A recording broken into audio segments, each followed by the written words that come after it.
Pierre Bourdieu y Loïc Wacquant. Una invitación a la sociología reflexiva. Tercero,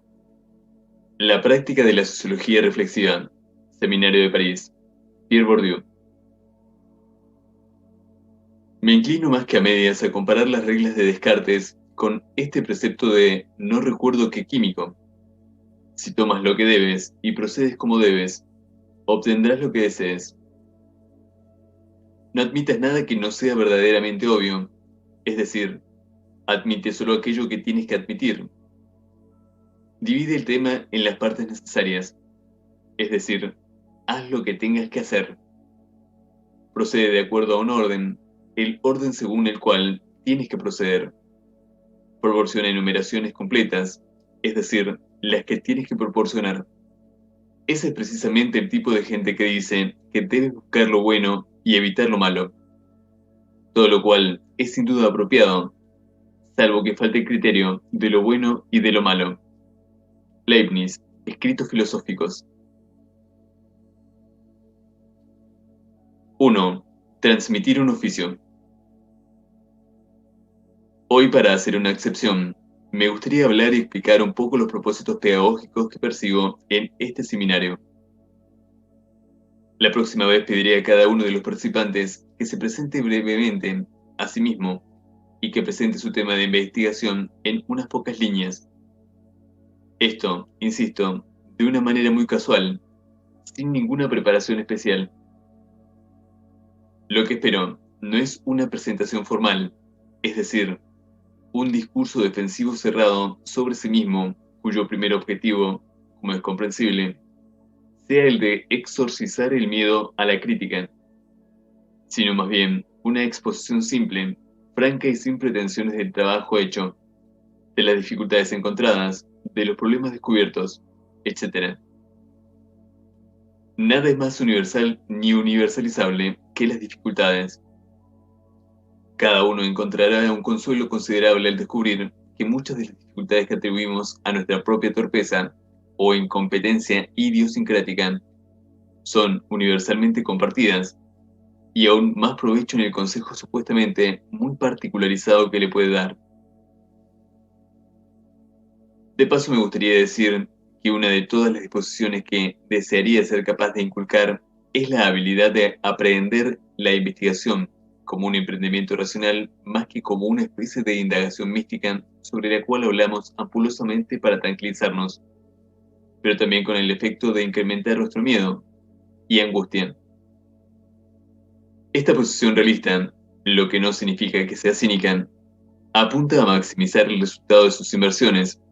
y una óptima implementación de sus recursos, empezando por el tiempo del que disponen. Sé que esta manera de experimentar el trabajo científico es algo desencantada y desencantadora, y que corre el riesgo de dañar la imagen de sí mismos que a muchos investigadores les gusta mantener.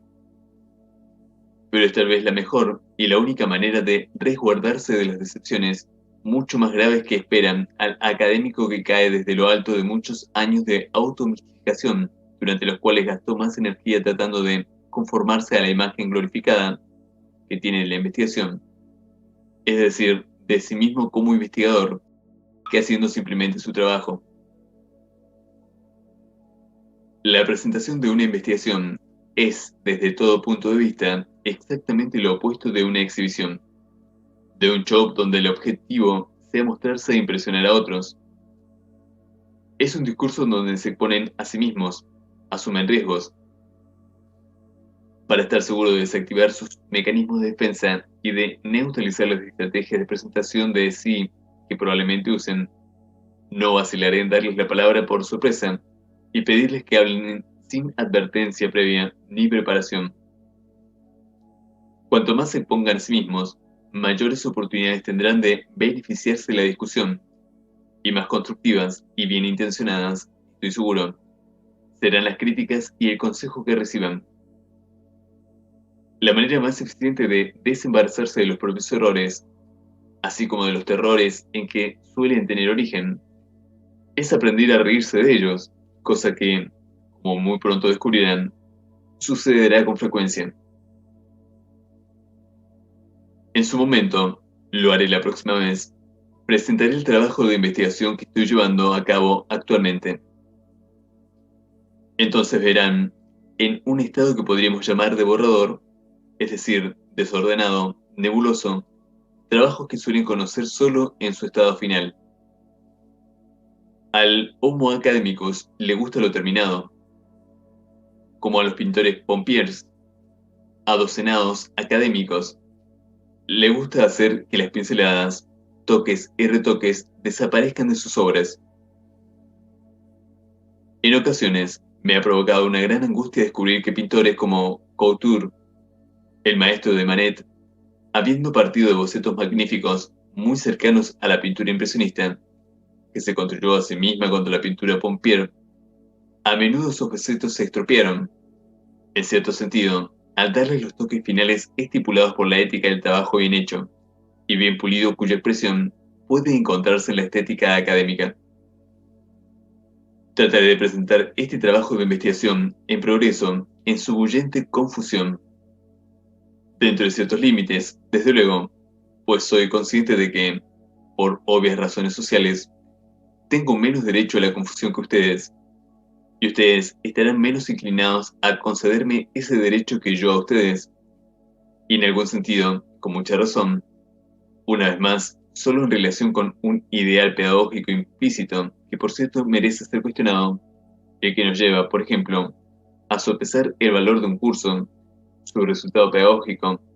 por la cantidad y la claridad de las notas que uno toma en él. Una de las funciones de un seminario como este es darles una oportunidad de ver cómo se lleva a cabo realmente el trabajo de investigación.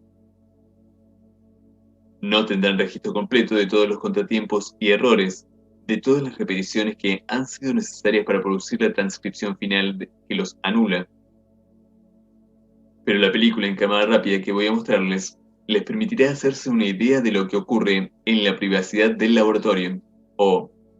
para hablar más modestamente, en el taller, en el sentido del taller del artesano o del pintor del quattrocento,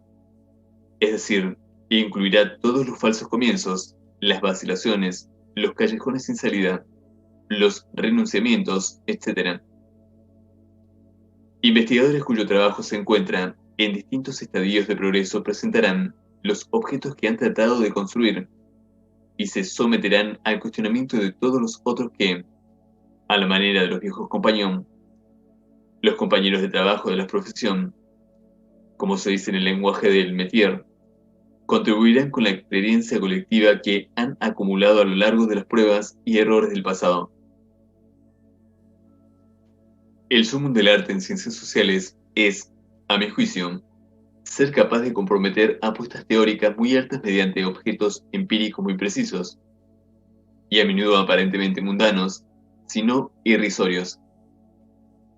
Los científicos sociales tienden a asumir con demasiada facilidad que la importancia sociopolítica de un objeto es suficiente en sí misma para garantizar la importancia del discurso que emiten. Tal vez esto explique por qué los sociólogos más propensos a igualar su importancia con la de su objeto, como hacen algunos de aquellos a quienes hoy interesa el Estado o el poder, a menudo prestan atención al método. Lo que cuentan, en realidad, es el rigor en la construcción del objeto. El poder de un modo de pensar nunca se manifiesta más claramente que en su capacidad de transmutar objetos socialmente insignificantes en objetos científicos, como lo hizo Goffman con la minucia de la interacción cara a cara, o, lo que equivale a lo mismo, de aproximarse a un objeto socialmente significante fundamental desde un ángulo inesperado, algo que actualmente estoy intentando al estudiar los efectos del monopolio del Estado sobre los medios de violencia simbólica legítima por medio de un análisis muy bajado a tierra de lo que un certificado de enfermedad, de invalidez, de escolaridad, etc., es y hace. En tal sentido, el sociólogo de hoy está, mutatis mutandi, en una posición muy similar a la de Manet o Flaubert, que, para realizar plenamente el modelo de construcción de la realidad que estaban inventando, tuvieron que aplicarlo a objetos tradicionalmente excluidos del dominio del arte académico, exclusivamente interesado en las personas y cosas socialmente señaladas como importantes, lo que implica que hayan sido acusados de realismo. El sociólogo bien podría hacer suyo el lema de Flaubert: escribir bien sobre lo mediocre.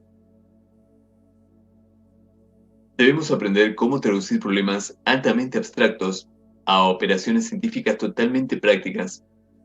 lo cual presupone, como veremos,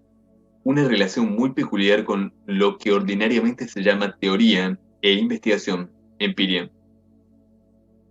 En esta empresa,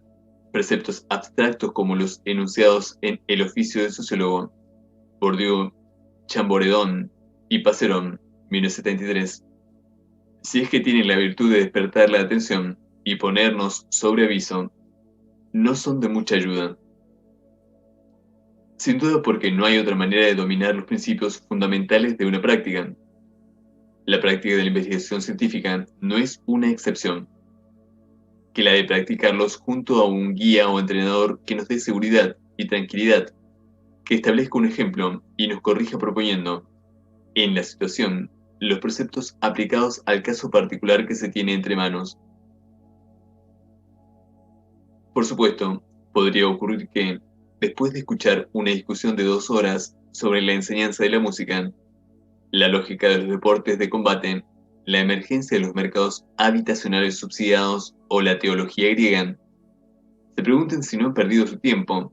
y si han aprendido algo. No saldrán de este seminario con resúmenes claros acerca de la acción comunicativa, la teoría de sistemas o incluso las nociones de campo y de hábitus. En lugar de dar una exposición formal de la noción de estructura en la matemática moderna y en la física, sobre las condiciones de aplicabilidad del modo de pensamiento estructural a la sociología, como solía hacerlo 20 años atrás, indudablemente esto era más impactante. Diré lo mismo, pero en una forma práctica, vale decir, por medio de observaciones muy triviales y preguntas elementales, tan elementales de hecho, que demasiado a menudo nos olvidamos de formularlas, y sumergiéndome en cada oportunidad en el detalle de cada estudio particular. Uno realmente puede supervisar una investigación. A fin de cuentas, eso es lo que está involucrado aquí, solo a condición de hacerlo junto con el investigador que está a cargo de ella. Esto implica que ustedes trabajan sobre la construcción de cuestionarios, sobre la estructura de cuadros estadísticos o interpretando documentos, que de ser necesario sugieren hipótesis, y así sucesivamente. Está claro que, bajo tales condiciones, uno puede supervisar solo un número muy pequeño de proyectos de investigación, y que aquellos que pretenden supervisar un número muy elevado en realidad no están haciendo lo que dicen hacer. Dado que lo que ha de ser comunicado consiste esencialmente en un modus operandi, o modo de producción científica que presupone un determinado modo de percepción, un conjunto de principios de visión y división, no hay otra manera de adquirirlo que hacer que la gente lo vea en la operación práctica u observe como este hábito científico. Podemos igualmente llamarlo con este nombre: reacción ante las elecciones prácticas, un tipo de muestreo, un cuestionario, un dilema de codificación, etc., sin explicarlas necesariamente en forma de preceptos formales. La enseñanza de un métier, un oficio, un negocio o, para decirlo según Durkheim, 1956-101, un arte social, entendido como práctica pura sin teoría, requiere una pedagogía que es completamente distinta de la adecuada para la enseñanza de conocimientos, savoirs. Como se puede ver claramente en sociedades sin escritura ni escuelas,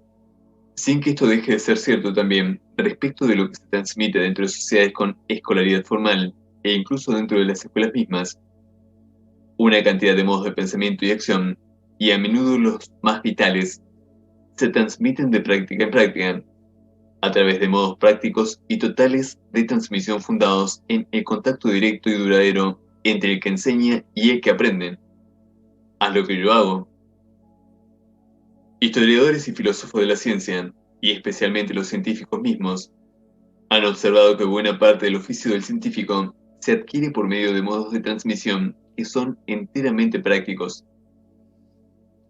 Y la función que desempeña la pedagogía del silencio, que deja poco lugar para la explicación tanto de los esquemas transmitidos como de los esquemas que están operando en el proceso de transmisión mismo, es sin duda mucho mayor en aquellas ciencias donde los contenidos del conocimiento y los modos de pensamiento y de acción son por su parte menos explícitos y menos codificados. La sociología es una ciencia más avanzada de lo que usualmente se cree, incluso entre los sociólogos. Tal vez un buen criterio de la posición de un científico social dentro de su disciplina sería cuán alta es su idea de lo que debe dominar para estar al tanto de los logros de su ciencia. La propensión a desarrollar una captación sin pretensiones de sus capacidades científicas no puede sino verse incrementada en la medida en que crece su conocimiento de los logros más recientes en materia de método, técnicas, conceptos o teorías. Pero la sociología todavía está poco codificada y formalizada. Por lo tanto, no es posible, como en otros ámbitos, descansar en los automatismos del pensamiento o en aquellos que toman el lugar del pensamiento, en la evidencia exterminis, la cegadora evidencia de los símbolos que Leibniz solía oponer a la evidence cartesiana, o aún en esos códigos de conducta científica apropiada, métodos, protocolos de observación, etc., que constituyen la ley de los campos científicos más codificados. De manera que para obtener prácticas adecuadas, uno debe contar principalmente con los esquemas encarnados del hábitus. El hábitus científico es una regla hecha hombre, una regla encarnada, o, mejor, un modus operandi científico que funciona en un estado práctico de acuerdo con normas de la ciencia, sin tener a estas normas como su principio explícito. Es esta clase de sentido del juego, sens du jeu, el que nos hace hacer lo que hacemos en el momento adecuado, sin necesidad de tematizar qué debía hacerse, y menos aún el conocimiento de la regla explícita que nos permite generar esta práctica adecuada. De modo que el sociólogo que busca transmitir un hábito científico tiene más en común con un entrenador deportivo de alto nivel que con un profesor de la Sorbona. Dice muy poco a modo de primeros principios o preceptos generales. Desde luego, puede exponerlos, como hice yo, en el oficio de sociólogo, pero solo si sabe que no puede detenerse allí. No hay nada peor, en cierto sentido, que la epistemología cuando se transforma en un tópico de disertación o de conversación en sociedad, o en un sustituto de la investigación. El sociólogo enseña por medio de sugerencias prácticas, y en esto se parece mucho a un entrenador que imita una jugada. Si yo fuera tú, haría esto. O, corrigiendo, las prácticas a medida que se las ejecutan. En el espíritu de la práctica misma, yo no formularía esa pregunta, al menos no de esa forma. 2. Pensar relacionalmente. Todo esto no podría ser más verdadero que cuando se aplican a la construcción del objeto. Sin duda la operación más crucial de la investigación, y aún así la más completamente ignorada, especialmente por la tradición dominante, organizada como está alrededor de la oposición entre teoría y metodología. El paradigma, en el sentido de caso ejemplar, de la teoría teoricista, es el que ofrece la obra de Parsons, ese melting pot conceptual producido por la recopilación puramente teórica. Esto es enteramente extraña a cualquier aplicación de unas pocas grandes obras selectas, Durkheim, Pareto, Weber, Marshall y, curiosamente, no Marx, reducidas a su dimensión teórica o profesoral, o bien, más cercano a nosotros, el ofrecido por el neofuncionalismo de Jeffrey Alexander. Nacida de las necesidades de la enseñanza, este tipo de compilaciones eclécticas y clasificatorias sirven para ser enseñadas y para nada más. Por otro lado, tenemos la metodología, ese catálogo de preceptos que no pertenecen propiamente ni a la epistemología, entendida como reflexión dirigida a descubrir los esquemas de la práctica científica aprendidos en sus fracasos así como en sus éxitos, ni a la teoría científica. Pienso aquí en Paul Lazarsfeld, la pareja formada por Parsons y Lazarsfeld, con Merton y sus teorías de mediano alcance a mitad de camino entre los dos. Constituyó cierto holding científico socialmente muy poderoso, que reinó sobre la sociología mundial durante la mayor parte de las 3 décadas siguientes a la Segunda Guerra Mundial. La división entre teoría y metodología establece como oposición epistemológica una oposición que es constitutiva de la división social del trabajo científico en un momento determinado, expresada por la oposición entre los profesores y el equipo de los departamentos de investigación aplicada. Yo creo que esta división en dos instancias aisladas debe ser totalmente rechazada, pues estoy convencido de que uno no puede volverse hacia lo concreto mediante la combinación de dos abstracciones. En realidad, las opciones técnicas más empíricas no pueden desentenderse de las opciones más teóricas, que implica la construcción del objeto. Solo en función de una determinada construcción del objeto, tal método de muestreo, tal técnica de recolección o análisis de datos, etc., se vuelven imperativos. De un modo más preciso, solo en función de un cuerpo de hipótesis derivadas de un conjunto de presupuestos teóricos, cualquier dato empírico puede funcionar como prueba o, como lo plantean los académicos estadounidenses, como evidence. Ahora bien, a menudo procedemos como si fuera evidente que puede servir de evidencia, porque confiamos en una rutina cultural, impuesta e inculcada generalmente a través de la escolaridad, los famosos cursos de metodología dictados por las universidades estadounidenses. El fetichismo de la evidencia en ocasiones lleva a uno a rechazar trabajos empíricos que no aceptan como autoevidente la definición misma de evidencia. Todo investigador reconoce el estatuto de dato solo a una pequeña fracción de lo dado, y no, como debería ser, a la fracción invocada por su problemática, sino a esa fracción concedida y garantizada por la tradición pedagógica de la que el investigador o investigadora forma parte y, con demasiada frecuencia, solo por esa tradición. Es un hecho revelador que escuelas enteras o tradiciones de investigación hayan podido desarrollarse alrededor de una técnica de recolección y análisis de datos. Por ejemplo, hoy algunos etnometodólogos no requieren reconocer nada excepto el análisis conversacional reducido a la exegesis de un texto, ignorando por completo los datos sobre el contexto inmediato que podríamos llamar etnográfico, lo que tradicionalmente se etiqueta como situación, por no mencionar los datos que les permitirían ubicar esta situación dentro de la estructura social. Estos datos, que son malentendidos por lo concreto en sí, son en realidad producto de una formidable abstracción. Es siempre el caso, puesto que los datos son construcciones, pero en este caso una abstracción que se ignora a sí misma en tanto que tal. Así que encontraremos monomaníacos del modelado lineal, del análisis del discurso, de la observación participante,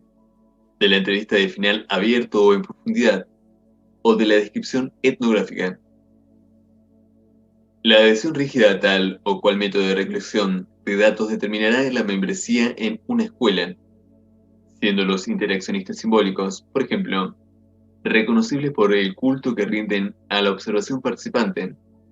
los etnometodólogos por su pasión por el análisis conversacional, los investigadores de logro, de estatus por su uso sistemático del análisis de la trayectoria, etc. Y el hecho de combinar el análisis del discurso con la descripción etnográfica será tomado como una ruptura y un audaz desafío al monoteísmo metodológico. Necesitaríamos emprender una crítica similar de las técnicas de análisis estadístico, ya sean las de regresión múltiple, de trayectoria, de redes, de factores o el análisis histórico de los acontecimientos. Una vez más, con pocas excepciones, el monoteísmo es soberano. Cualquier sociología de la sociología, incluso la más rudimentaria, nos enseña que usualmente las acusaciones metodológicas no son sino una manera disfrazada de hacer de la necesidad virtud, de fingir que se desprecia, que se ignora voluntariamente aquello que en realidad se ignora. Y necesitaríamos analizar también la retórica de la presentación de datos que, cuando se vuelve un despliegue ostentoso,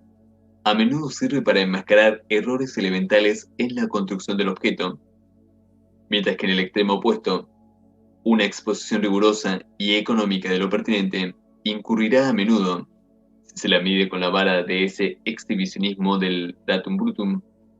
en la sospecha a priori de los fetichismos del protocolo, en el doble sentido del término, de cierta forma de evidencia. Pobre ciencia, ¿cuántos crímenes científicos se cometen en tu nombre? Para tratar de convertir todas estas críticas en un precepto positivo, solo diré que debemos precavernos de todo desprecio sectario que se esconda detrás de profesiones de fe excesivamente exclusivas. Debemos tratar, en todos los casos, de movilizar todas las técnicas que sean relevantes y prácticamente utilizables, dada la definición del objeto y las principales condiciones de la recolección de datos. Uno puede, por ejemplo, utilizar el análisis de correspondencias para emprender un análisis del discurso, como hice recientemente en el caso de las estrategias de propaganda de diversas firmas involucradas en la construcción de viviendas unifamiliares en Francia, Bourdieu, 1990C, o combinar el análisis estadístico más estándar con un conjunto de entrevistas en profundidad o observaciones etnográficas como intenté hacer en La Distinción, Bourdieu, 1984A. Al fin y al cabo, la investigación social es algo demasiado serio y difícil para nosotros como para permitirnos confundir la rigidez científica, que es la némesis de la inteligencia y de la invención, con el rigor científico y así privarnos de este o aquel recurso disponible entre la panoplia de las tradiciones intelectuales de nuestra disciplina y de las disciplinas hermanas de la antropología, la economía, la historia, etc.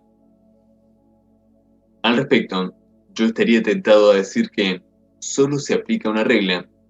está prohibido prohibir, o cuidado con el perro metodológico. No hace falta decirlo, la extrema libertad por la que abogo aquí, que me parece obviamente sensata y permítanme agregar, no tiene nada que ver con la clase de laissez-faire epistemológico relativista tan de moda en ciertos arrabales. Tiene su contrapartida en la extrema vigilancia que debemos aplicar las condiciones de uso de las técnicas analíticas y asegurarnos de que se ajusten a la cuestión que tenemos entre manos. Pienso a menudo que nuestra policía metodológica, Peirce Larrière, demuestra ser bastante poco rigurosa, incluso laxa, en su uso de los mismos métodos de los cuales se manifiesta tan entusiasta. Tal vez lo que hagamos aquí les parezca insignificante, pero, en primer lugar, la construcción de un objeto, al menos en mi experiencia personal de investigación, no es algo que se haga de una vez y para siempre, de un solo golpe, por medio de una suerte de acto teórico inaugural. El programa de observación y análisis mediante el cual se efectúa no es una heliografía que uno dibuja de antemano a la manera de un ingeniero. Es más bien una tarea prolongada y exigente que se completa poco a poco, a través de toda una serie de pequeñas rectificaciones y enmiendas inspiradas por lo que se da en llamar el métier, el know-how,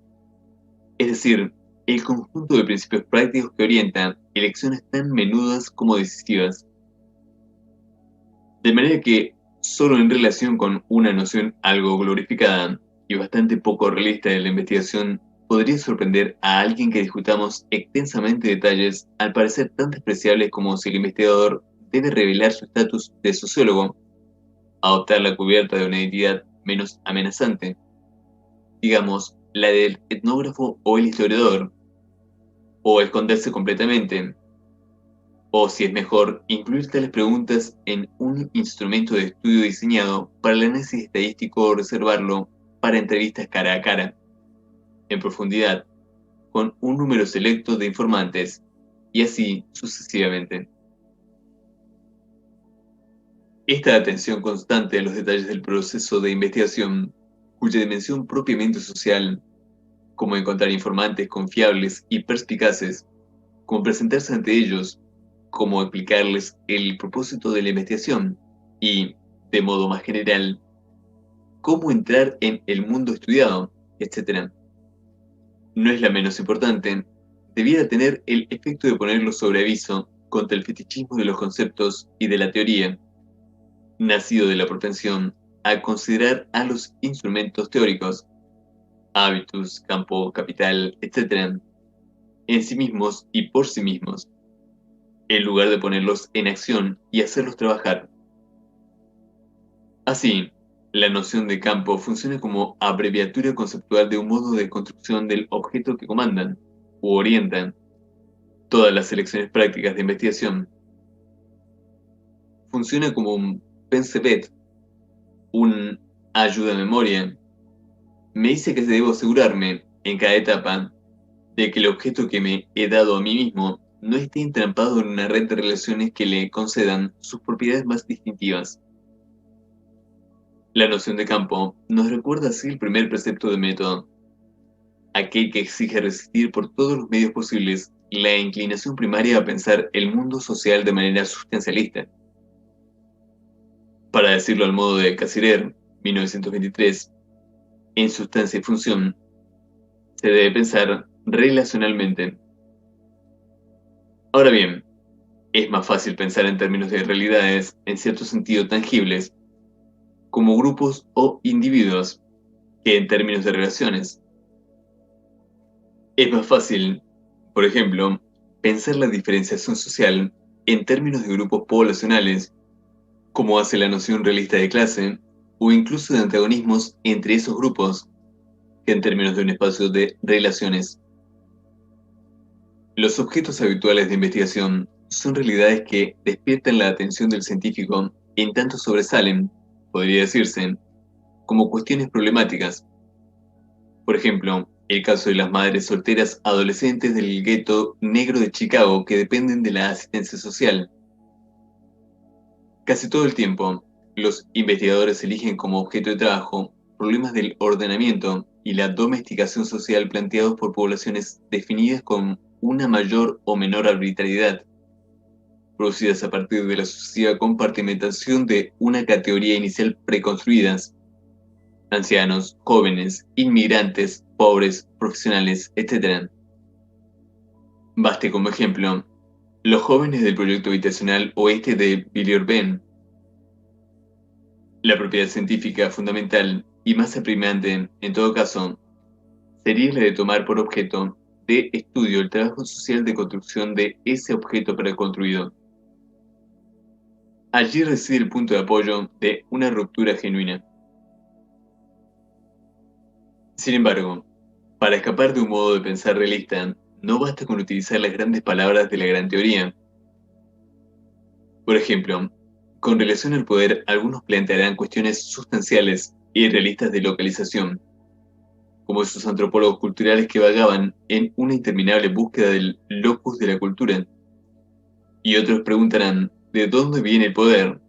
¿Si de la cima o de la base? ¿Quién gobierna? Como aquellos sociólogos a los que les preocupaba si el locus del cambio lingüístico residía entre los pequeños burgueses o la burguesía, etc. Es con el propósito de romper con ese modo sustancialista de pensar, y no por mero entusiasmo de pegar una etiqueta nueva en viejos odres retóricos, que hablo del campo de poder, en vez de hablar de la clase dominante, siendo esta última un concepto realista que hace referencia a una población concreta de poseedores de esta realidad tangible que llamamos el poder. Por campo del poder me refiero a las relaciones de fuerzas que prevalecen entre aquellas posiciones sociales que garantizan a sus ocupantes un quantum de fuerza social o capital que los habilita a entrar en las contiendas por el monopolio de poder, contiendas entre las cuales las luchas por definir la forma legítima de poder ocupan una dimensión crucial. Pienso aquí en la confrontación entre artistas y burgueses a fines del siglo XIX. Dicho esto, una de las dificultades principales de un análisis racional es que la mayor parte del tiempo los espacios sociales solo se dan a conocer bajo la forma de propiedades distribuidas entre individuos o instituciones concretas, ya que los datos disponibles están adosados a individuos o instituciones. Así, para comprender el subcampo del poder económico francés y las condiciones socioeconómicas de su reproducción, no quedan demasiadas alternativas, aparte de entrevistar a los 200 ejecutivos de primera línea del país: Bourdieu y de Saint-Martin, 1978, Bourdieu, 1989A, 396-481. Al hacerlo, no obstante, es preciso cuidarse en todo momento de no caer en una regresión a la realidad de las unidades sociales preconstruidas. Para evitarlo, les sugiero utilizar un instrumento muy práctico y simple de construcción del objeto: un cuadro de las propiedades pertinentes de un conjunto de agentes o instituciones. Si mi tarea, por ejemplo, es analizar distintos tipos de deporte de combate, lucha libre, judo, aikido, boxeo, etc., instituciones de educación superior o periódicos parisinos, ingresaré cada una de esas instituciones en una línea y crearé una nueva columna cada vez que descubra una nueva propiedad necesaria para caracterizar a cada una de ellas,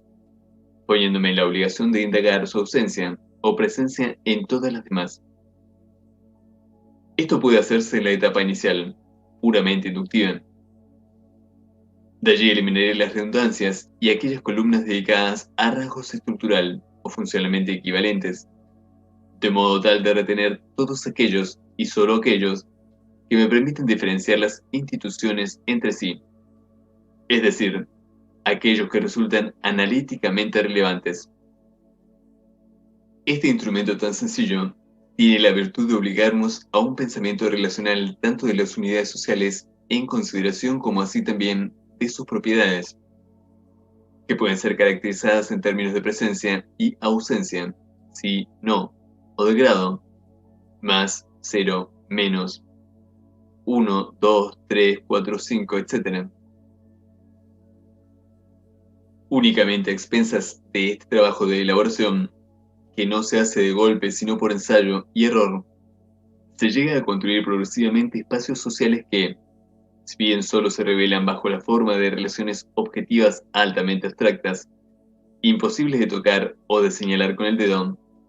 conforman la realidad total del mundo social. Los remito al trabajo que publiqué recientemente, Bourdieu 1989A, sobre las grandes écoles, donde cuento, mediante la crónica muy condensada de un proyecto de investigación que llevo casi 20 años,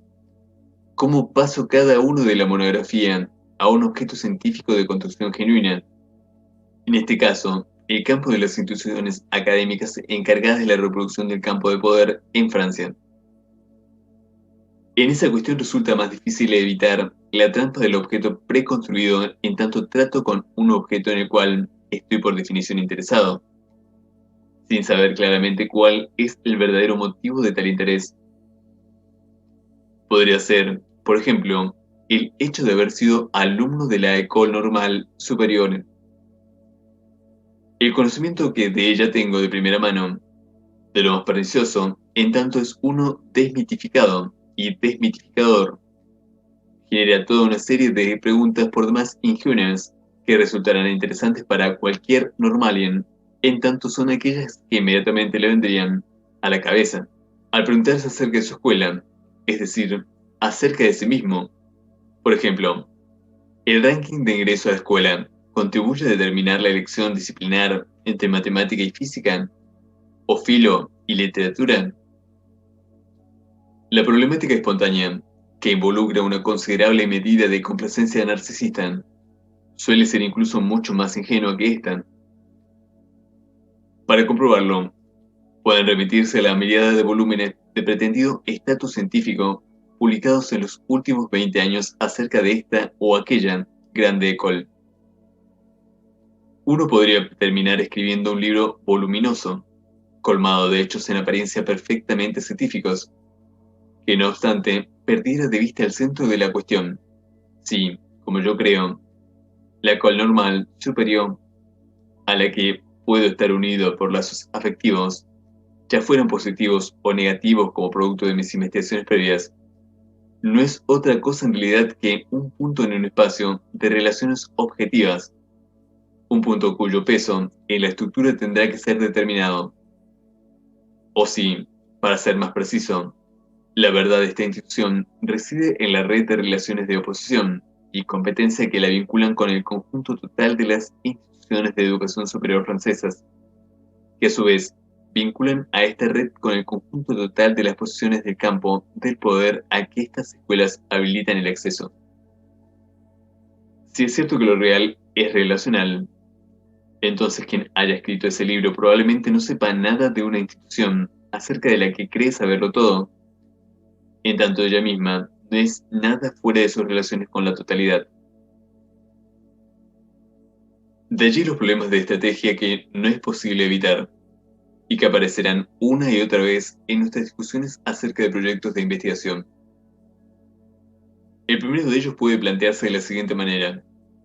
¿Es mejor llevar adelante un estudio extensivo de la totalidad de los elementos relevantes del objeto así construido o abocarse a un estudio intensivo de un fragmento limitado de ese conjunto teórico desprovisto de justificación teórica? Usualmente, la alternativa con mayor consenso, en nombre de una concepción ingenuamente positivista de precisión y seriedad, es la segunda, la que consiste en estudiar exhaustivamente un objeto muy preciso y bien delimitado, como les gusta decir a los directores de tesis. Sería muy fácil demostrar el modo en que virtudes típicamente pequeño burguesas, como prudencia, seriedad, honestidad, etc., sin duda muy apropiadas para administrar un pequeño negocio o conducirse en una posición burocrática intermedia, se transmutan aquí en método científico, así como también el modo en que una intrascendencia socialmente aprobada, un estudio de comunidad o un informe burocrático puede acceder a la existencia científica reconocida como resultado de un clásico efecto de magia social. En la práctica, veremos que la cuestión de las fronteras de un campo, en apariencia una cuestión positivista a la que podría darse una respuesta teórica, un agente o una institución pertenece a un campo en tanto produce y padece efectos en él, surge una y otra vez. Por ende, deberán enfrentar casi siempre esta alternativa entre el análisis intensivo del fragmento de un objeto prácticamente accesible o el análisis extensivo del verdadero objeto. La utilidad científica de conocer el espacio del que ustedes han aislado al objeto de estudio, una determinada escuela de élite, por ejemplo, y que deben intentar esbozar con cierta aproximación al menos, con datos secundarios siquiera a falta de mejor información, reside en que, al saber qué están haciendo y en qué consiste la realidad de la que el fragmento ha sido abstraído, serán capaces de bosquejar las principales líneas de fuerza que estructuran el espacio cuyas porciones pesan sobre el punto en consideración, de manera similar a la de aquellos arquitectos del siglo XIX que dibujaban maravillosos croquis al carboncillo de la totalidad del edificio donde estaba la parte que querían representar en detalle. De este modo, no correrán el riesgo de buscar y encontrar, en el fragmento estudiado, mecanismos o principios que son en realidad externos a él y que debe a sus relaciones con otros objetos. Construir un objeto científico exige también que ustedes adopten una postura activa y sistemática frente a los hechos, romper con la pasividad empirista, que hace poco más que ratificar las preconstrucciones del sentido común, sin recaer en el discurso vacuo de la gran teorización. Requiere no que propongan construcciones teóricas tan grandes como vacías, sino que aborden un caso empírico muy concreto con el propósito de erigir un modelo, que no necesita adoptar una forma matemática o abstracta para ser riguroso. Deben relacionar los datos pertinentes de manera tal que funcionen como un programa autopropulsado de investigación capaz de generar preguntas sistemáticas pasibles de recibir respuestas sistemáticas. En suma, producir un sistema coherente de relaciones que pueda ser planteado como tal a los demás. El desafío es interrogar sistemáticamente el caso particular, constituyéndolo como un ejemplo particular de lo posible, según expresa Bachelard, 1959, con el fin de extraer propiedades generales o invariantes que solo puedan ser descubiertas por medio de esa interrogación. Si tal intención falta con demasiada frecuencia en el trabajo de los historiadores, sin duda se debe a que la definición de su tarea inscripta y la definición social de su disciplina es menos ambiciosa o pretenciosa, pero también menos exigente al respecto que aquella impuesta al sociólogo. El razonamiento analógico, basado en la intuición razonada de las homologías, fundada a su vez en el conocimiento de las leyes invariantes de los campos, es un poderoso instrumento de construcción del objeto. Es lo que permite a ustedes sumergirse completamente en la particularidad del caso entre manos sin ahogarse en él, como hace la ideografía empirista, y realizar la intención de generalización, que es la ciencia misma, no por medio de la aplicación artificial y caprichosa de construcciones conceptuales, formales y vacías, sino a través de esta manera particular de pensar el caso particular que consiste en pensarlo realmente como tal. Este modo de pensar se cumple plena y lógicamente en y a través del método comparativo que les permite pensar racionalmente un caso particular constituido como un ejemplo particular de lo posible, basado en las homologías estructurales que existen entre diferentes campos, por ejemplo, del campo del poder académico al campo del poder religioso, por medio de la homología entre las relaciones de profesor intelectual, obispo teólogo,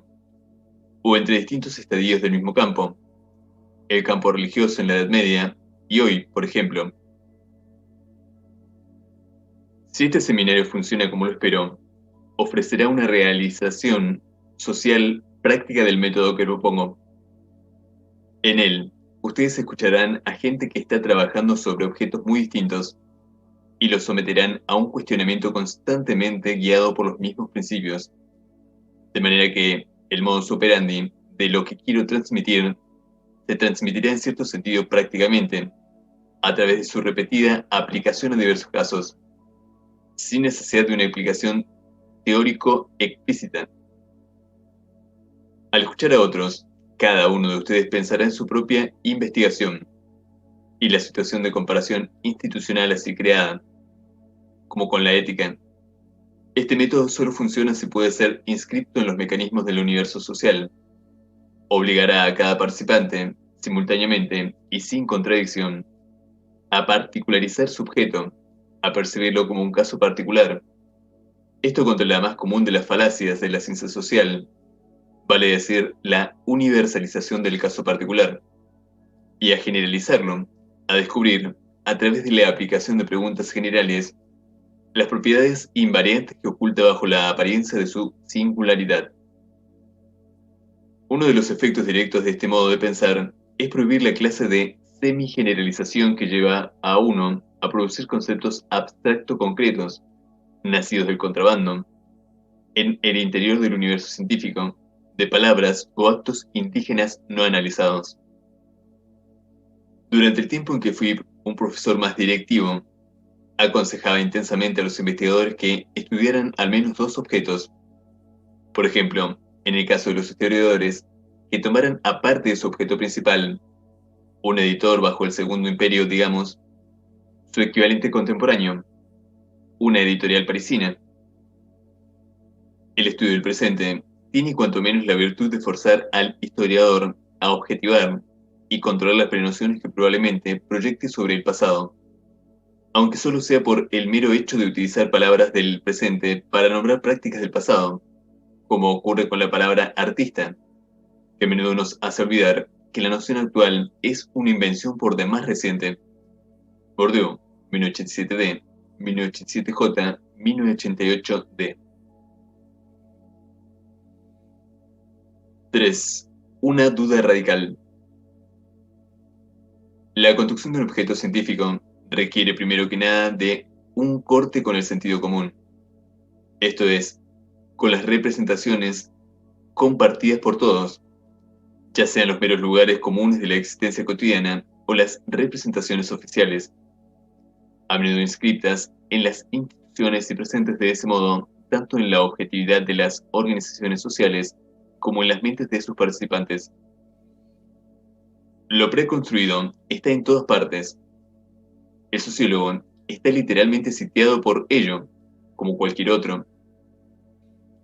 Carga así con la tarea de conocer un objeto, el mundo social, del que es producto, de manera tal que los problemas que plantea acerca de ese objeto y los conceptos que utiliza tienen todas las chances de ser productos de ese mismo objeto. Esto es particularmente cierto acerca de las nociones clasificatorias que emplea para conocerlo, nociones comunes como nombres de ocupaciones o nociones académicas como las transmitidas por la tradición de la disciplina. Su carácter autoevidente surge del ajuste entre las estructuras objetivas y las estructuras subjetivas que resguardan del cuestionamiento. ¿Cómo puede efectuar el sociólogo? En la práctica, este dudar radical que es indispensable para poner entre paréntesis todas las presuposiciones inherentes al hecho de ser un ser social, estar por ende socializado e inclinado a sentirse, como un pez en el agua, dentro de ese mundo social cuyas estructuras ha internalizado. ¿Cómo puede evitar que el mundo social lleve a cabo la construcción del objeto? En cierto sentido, a través suyo, a través de estas operaciones no autoconscientes o inconscientes de sí mismas, de las que él es el aparente sujeto. No construir, como hace el hiperempirismo positivista, cuando acepta sin examen crítico los conceptos que se le ofrecen. Cumplimiento y adscripción, profesión, actor, rol, etc. Sigue siendo construir porque equivale a registrar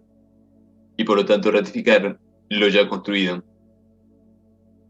La sociología habitual, que sortea el cuestionamiento radical de sus propias operaciones y de sus propios instrumentos de pensamiento, y que sin duda consideraría esta intención reflexiva como una reliquia de la mentalidad filosófica, y por ende, una supervivencia de una era prescientífica, está completamente saturada del objeto que pretende, y que en realidad no puede conocer porque no se conoce a sí misma. Una práctica científica que omite cuestionarse a sí misma, para decirlo con propiedad, no sabe lo que hace. Encajada en, o tomada por, el objeto al que toma por objeto, revela algo de él, pero algo que no está realmente objetivado, puesto que consiste en los principios mismos de aprehensión del objeto. Sería fácil demostrar que esta ciencia semi-académica toma prestadas sus problemas, sus conceptos y sus instrumentos de conocimiento del mundo social, y que a menudo registra como dato, como un algo dado empírico,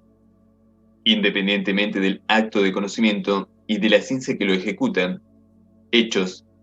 representaciones o instituciones que son el producto de una etapa anterior de la ciencia. En suma, se registra a sí misma sin reconocerse a sí misma. Permítame detenerme en cada uno de estos puntos por un momento. La ciencia social está siempre dispuesta a recibir del mundo social que ella estudia los asuntos que plantea acerca de ese mundo. Cada sociedad, en cada momento, elabora un cuerpo de problemas sociales que da por legítimo, digno de ser debatido, de hacerse público, a veces oficializado y, hasta cierto punto, avalado por el Estado. Estos son, por ejemplo, los problemas que se asignan a las comisiones de alto nivel encargadas de estudiarlos, o también, más o menos directamente, a los propios sociólogos mediante todas las formas de la demanda burocrática, programas de investigación y patrocinio, contratos, becas, subsidios, etc. Un buen número de los objetos reconocidos por la ciencia social oficial, como así también los títulos de muchos estudios, no son otra cosa que problemas sociales que han sido contrabandeados dentro de la sociología, pobreza, delincuencia, juventud, deserción escolar en el nivel secundario, ocio, conducción de vehículos bajo los efectos del alcohol, etc., y que varían con las fluctuaciones de la conciencia social o académica del tiempo, según atestiguaría un análisis de la evolución en el tiempo de las principales divisiones realistas de la sociología. Esto puede captarse a través de los subtítulos de los periódicos o en los nombres de los grupos o secciones de investigación reunidos periódicamente en el Congreso Mundial de Sociología. Esta es una de las mediaciones a través de las cuales el mundo social construye su propia representación, utilizando la sociología y el sociólogo para su propósito. Para un sociólogo, más que para ningún otro pensador, dejar el propio pensamiento en el estado de impensado, impensé, es condenarse a ser nada más que el instrumento de aquello que uno pretende pensar. ¿Cómo hemos de efectuar esta ruptura? ¿Cómo puede escapar el sociólogo a la disimulada persuasión que se ejerce sobre él cada vez que lee el diario, mira la televisión o incluso cuando lee los trabajos de sus colegas? El simple hecho de estar alerta es importante, pero difícilmente baste. Uno de los instrumentos más poderosos de ruptura yace en la historia social de los problemas, objetos e instrumentos de pensamiento, vale decir, dentro de la historia del trabajo de construcción social de la realidad,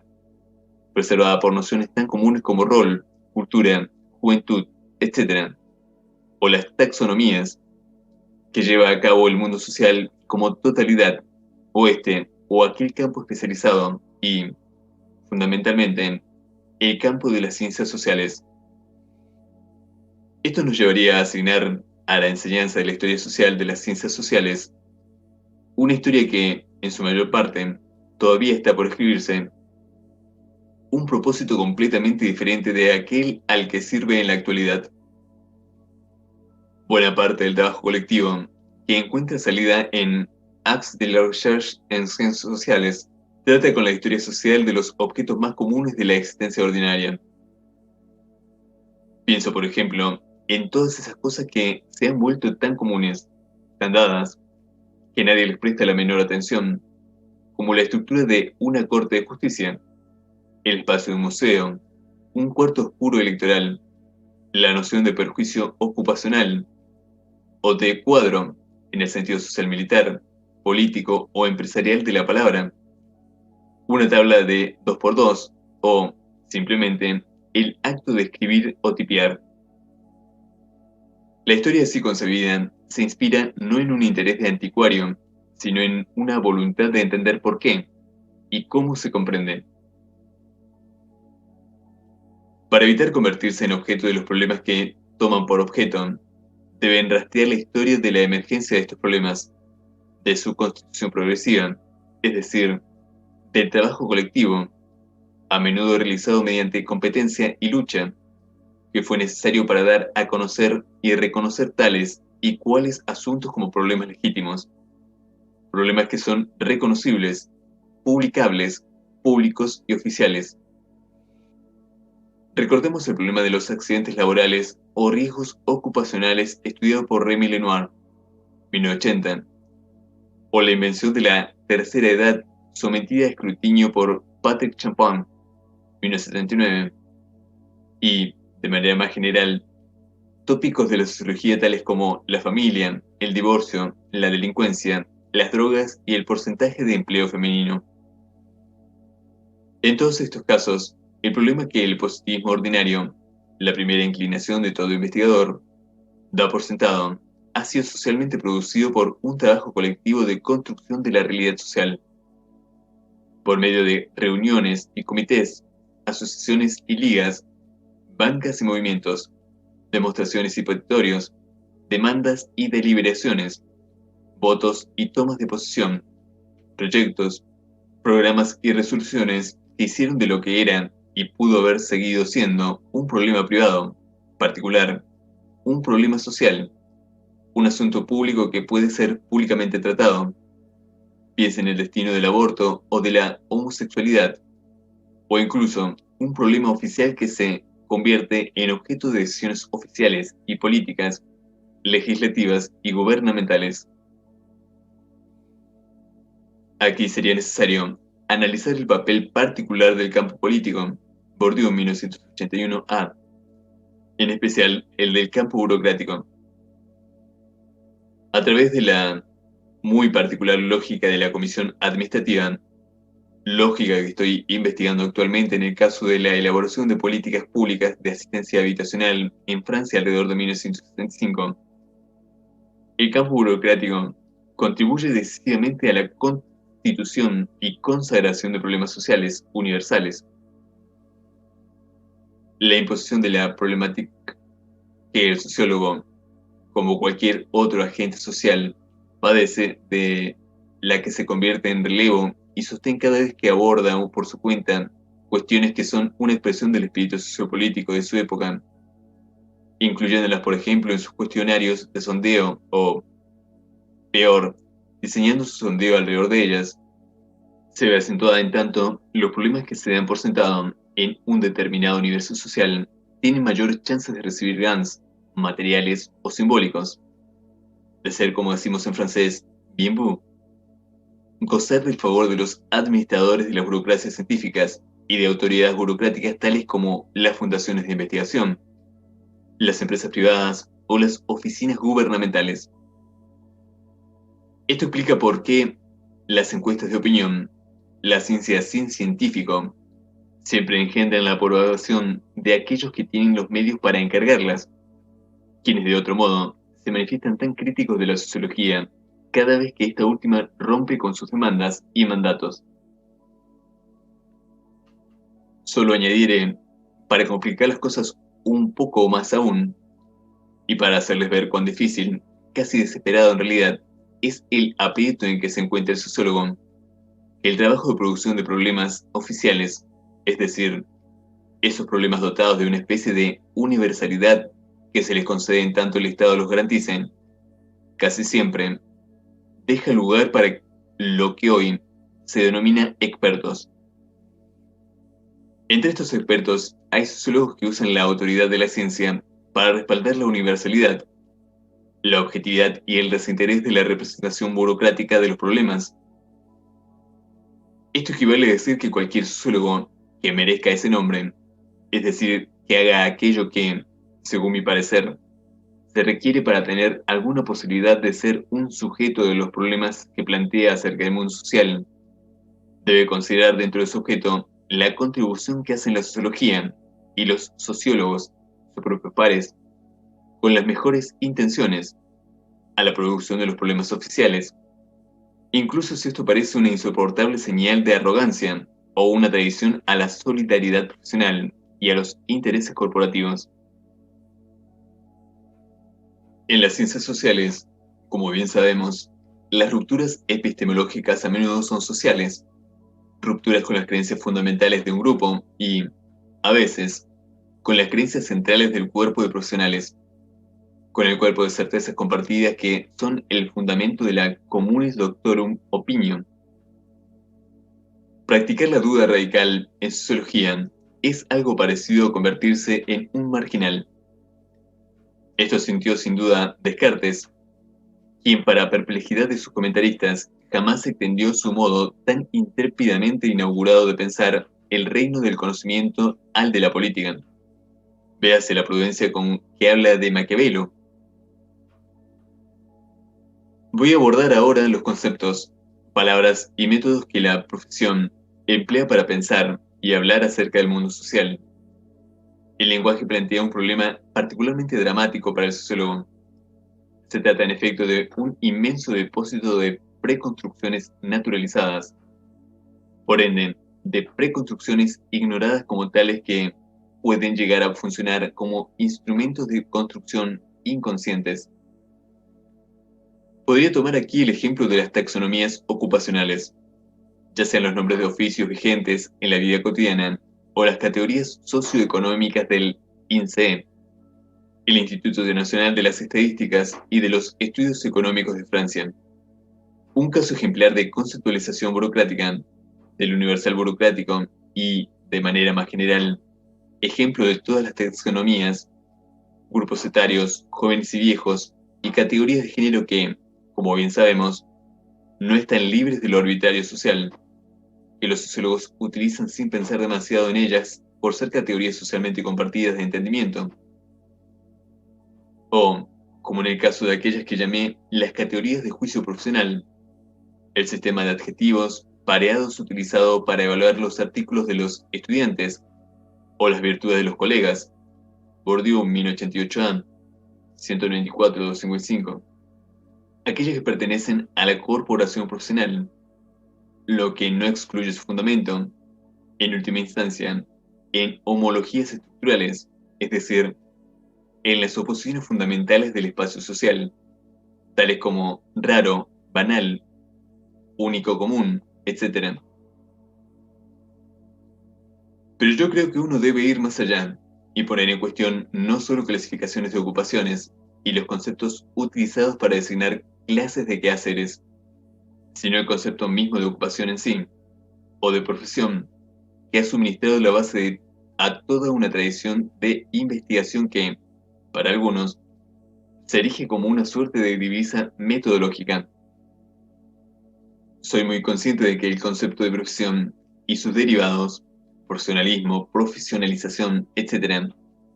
han sido severa y provechosamente cuestionados por las obras de Magali Sarfati Larson, 1977, Randall Collins, 1979, Elliot Friedson, 1986, y en particular Andrew Abbott, 1988, quien ha llamado la atención, entre otras cosas, acerca de los conflictos endémicos del mundo de las profesiones. Igualmente, creo que debemos ir más allá de esta crítica, por muy radical que sean, y tratar, como hago yo,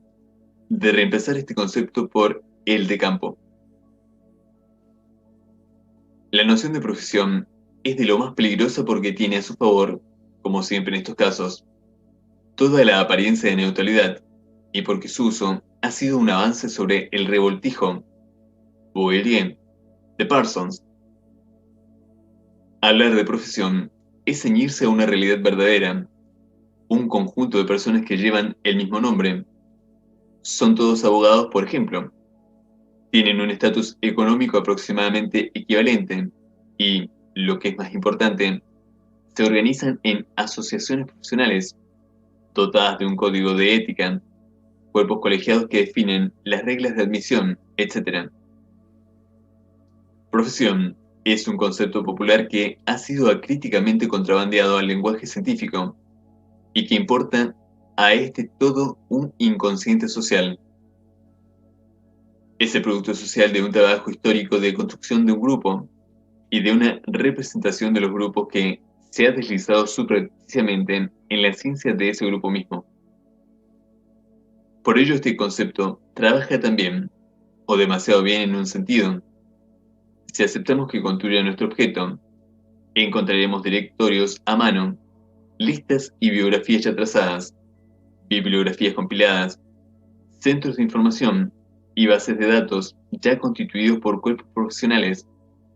como así también, siempre que uno sea un poquito astuto, fondos para estudiarlo, como suele ocurrir en el caso de los abogados, por ejemplo. La categoría de profesión se refiere a realidades que son, en cierto sentido, demasiado reales para ser verdad, pues capta al mismo tiempo una categoría mental y una categoría social, ambas socialmente producidas únicamente suplantando u obliterando todo tipo de diferencias y contradicciones económicas, sociales y étnicas que hacen de la profesión de abogado, por ejemplo, un espacio de competencia y de lucha. Todo resulta diferente y mucho más difícil si en lugar de adoptar la noción de profesión, me tomo en serio el trabajo de agregación y de imposición simbólica que fue necesario para producirla, y la trató como un campo, esto es, como un espacio estructurado de fuerzas y luchas sociales. ¿Cómo se toma una muestra en un campo? Si, siguiendo el canon dictado por la metodología ortodoxa, uno toma una muestra aleatoria, mutila el objeto que busca construir, Si en el estudio del campo jurídico, por ejemplo, uno no toma al presidente de la Suprema Corte, o si en una indagación en el campo intelectual francés de los años 50, uno deja afuera a Jean-Paul Sartre, o a la Princeton University en un estudio de la Academia Estadounidense, su campo está destruido en la medida en que estas personas o instituciones marcan por sí solas una posición crucial. Hay posiciones en un campo que solo admiten un ocupante, pero que comandan toda la estructura. Con una muestra aleatoria o representativa de artistas o intelectuales concebidos como parte de una profesión, en cambio, no problem. Si ustedes aceptan la noción de profesión como un instrumento, en lugar de como un objeto, nada de esto crea ninguna dificultad. En la medida en que lo toman tal como se presentan, lo dado, los reverenciados datos de los sociólogos positivistas, se presenta a ustedes sin dificultad. Todo va suavemente, todo se da por sentado. Las puertas y las bocas se abren de par en par. ¿Qué grupo podría derribar el registro sacralizador y naturalizador del científico social? Los estudios de obispos o de líderes corporativos que, tácitamente, aceptan la problemática de la Iglesia o de los negocios reclutarán el apoyo del episcopado y del Consejo de Negocios, y los cardenales y líderes corporativos que celosamente lleguen a comentar sus resultados nunca dejarán de conceder un certificado de objetividad al sociólogo que tiene éxito en dar realidad objetiva, es decir, pública, a la representación subjetiva que tienen de su propio ser social. En suma, en tanto permanezcan dentro del dominio de las apariencias socialmente constituidas y sancionadas, y este es el orden al que pertenece la noción de profesión, tendrán todas las apariencias de su parte, incluso la de cientificidad. Por el contrario, en cuanto emprendan el trabajo sobre un objeto construido genuino, todo resultará difícil. El progreso teórico genera dificultades metodológicas asociadas. Los metodólogos, por su parte, no tendrán dificultad en encontrar suficientes cabos sueltos en las operaciones que deben llevarse a cabo para captar el objeto construido lo mejor que se pueda. La metodología es como la ortografía, de la que en francés decimos c'est la science des hommes, es la ciencia de los asnos. Consiste en un compendio de errores respecto de los cuales uno sería un estúpido para cometer la mayoría de ellos. Entre estas dificultades está la cuestión de las fronteras del campo. Los positivistas más usados resuelven esta cuestión cuando no omiten plantearla pura y simplemente utilizando listas preexistentes mediante lo que ellos llaman una definición operacional. En este estudio llamaré escritor, consideraré como una semiprofesión, sin ver que la cuestión de la definición, tal y tal no es un verdadero escritor, está en juego dentro del objeto mismo. Hay una lucha dentro del objeto acerca de quién es parte del juego, quién merece en realidad el título de escritor. La noción misma de escritor, pero también la de abogado, médico o sociólogo, a pesar de todos los esfuerzos de codificación y homogeneización a través de la certificación, está en juego en el campo de los escritores, o abogados, etc. La lucha por la definición legítima, cuya cuestión, la palabra definición lo dice, es la frontera, las fronteras, el derecho de admisión, en ocasiones el numerus clausus, es una propiedad universal de los campos. La resignación empirística tiene todas las apariencias de su parte y recibe toda la aprobación porque, evitando la construcción autoconsciente, deja las operaciones cruciales de la construcción científica, la elección del problema y la elaboración de conceptos y de categorías analíticas, al mundo social tal cual es, al orden establecido, y así cumple, aunque solo sea por defecto, una función quinta esencialmente conservadora de ratificación de la doxa.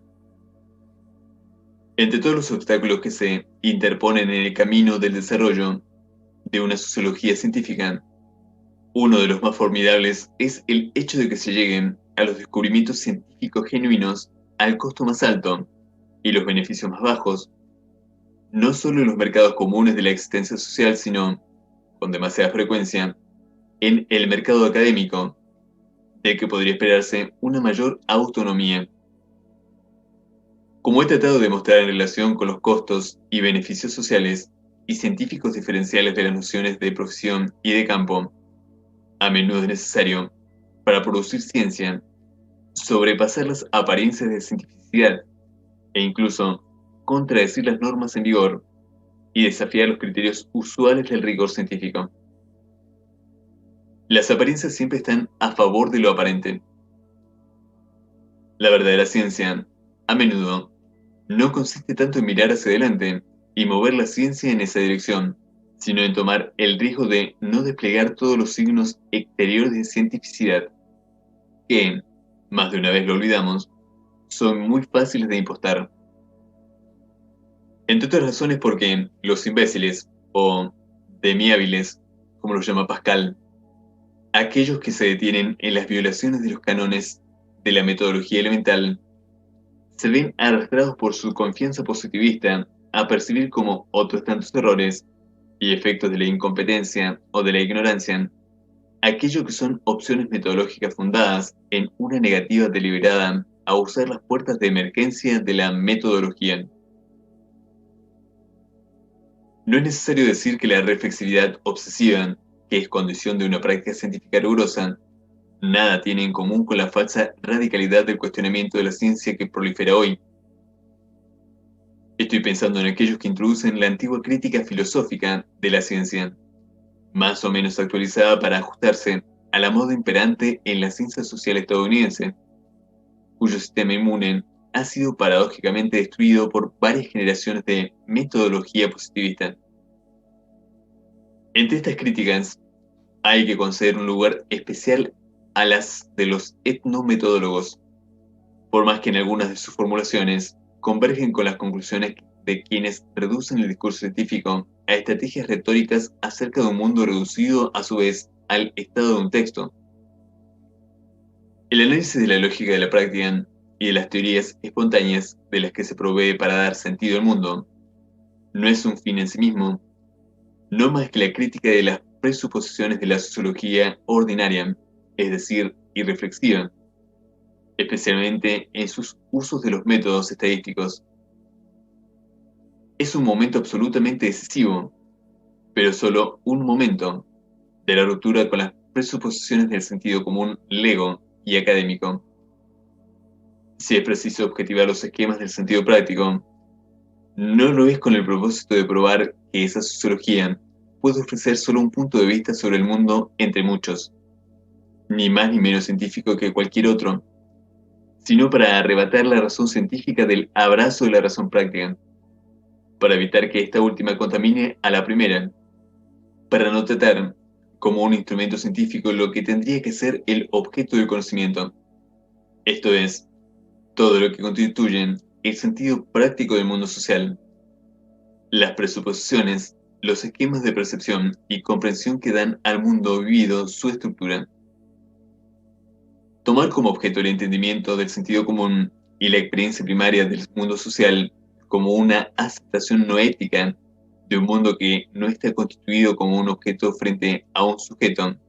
es precisamente el medio de evitar quedar atrapado dentro del objeto. Es el medio para someter a escrutinio científico todo lo que hace posible la experiencia dóxica del mundo. Esto es, no solo la representación preconstruida de este mundo, sino también los esquemas cognitivos que subyacen a la construcción de esta imagen. Y aquellos entre los etnometodólogos que se contentan con la mera descripción de esta experiencia sin cuestionar las condiciones sociales que la hacen posible, es decir, la correspondencia entre las estructuras sociales y las estructuras mentales, la estructura objetiva del mundo y las estructuras cognitivas a través de las cuales este último es aprehendido, no hacen más que repetir los cuestionamientos más tradicionales de la filosofía más tradicional, acerca de la realidad de la realidad. Para sopesar las limitaciones de esta semblanza de la radicalidad que su populismo epistémico les impone, debido a su rehabilitación del pensamiento común, solo tenemos que observar que los etnometodólogos no han visto nunca las implicaciones políticas de la experiencia dóxica del mundo que, en tanto que aceptación fundamental del orden establecido, situada fuera del alcance de la crítica, es el fundamento más seguro de un conservadurismo incluso más radical que aquel que trabaja para establecer una ortodoxia política. 4. El doble vínculo y la conversión. El ejemplo que acabo de dar respecto de la noción de profesión no es sino un caso particular de una dificultad general. De hecho, es la tradición académica de la sociología en su totalidad lo que debemos cuestionar todo el tiempo y aquello de lo que debemos desconfiar metódicamente. De allí el doble vint, en que todo sociólogo digno de ese nombre queda atrapado, sin los instrumentos intelectuales que le son legados por su tradición académica. Es poco más que un aficionado, un autodidacta, un intuitivo, y por cierto, no el mejor equipado de todos los legos, dada la limitada extensión de las experiencias sociales de la mayor parte de los académicos. Pero al mismo tiempo, esos instrumentos lo mantienen en el peligro constante de no hacer más que sustituir la doxa ingenua del sentido común de los legos por la no menos ingenua doxa del sentido común académico. Sens commun savant, aquel que imita como un loro, con una jerga técnica y bajo la tramposa apariencia oficial del discurso científico. El discurso del sentido común. Esto es lo que llamo el efecto diafoirus. No es fácil escapar a los cuernos de este dilema. Esta alternativa entre la ignorancia inerme del autodidacta privado de instrumentos de construcción científica y la pseudociencia del pseudocientífico, que inadvertida y acríticamente acepta categorías de percepción ligadas a un determinado estado de las relaciones sociales, conceptos semi-construidos que toman directamente del mundo social. Nunca se siente tanto esta contradicción como en el caso de la etnometodología, donde debido a la diferencia entre las tradiciones culturales y al extrañamiento resultante, uno no puede vivir, como en sociología, bajo la ilusión del entendimiento inmediato. En este caso, o bien uno no ve nada o bien se queda con las categorías de percepción, y el modo de pensar, el legalismo de los antropólogos, de sus predecesores, quienes a menudo lo recibieron a su vez de otra tradición académica, la del derecho romano, por ejemplo. Todo esto nos inclina hacia una suerte de conservadurismo estructural que conduce a la reproducción de la doxa académica. De allí la peculiar antinomia de la pedagogía de la investigación. Debe transmitir tanto instrumentos probados de construcción de la realidad, problemáticas, conceptos, técnicas, métodos, como una formidable disposición crítica, una inclinación a cuestionar despiadadamente tales instrumentos. Por ejemplo, las taxonomías ocupacionales del INSEE, u otras, que no son dadas como regalo del cielo, ni se ofrecen listas para usar fuera de toda realidad. No hace falta decir que, como con todo mensaje,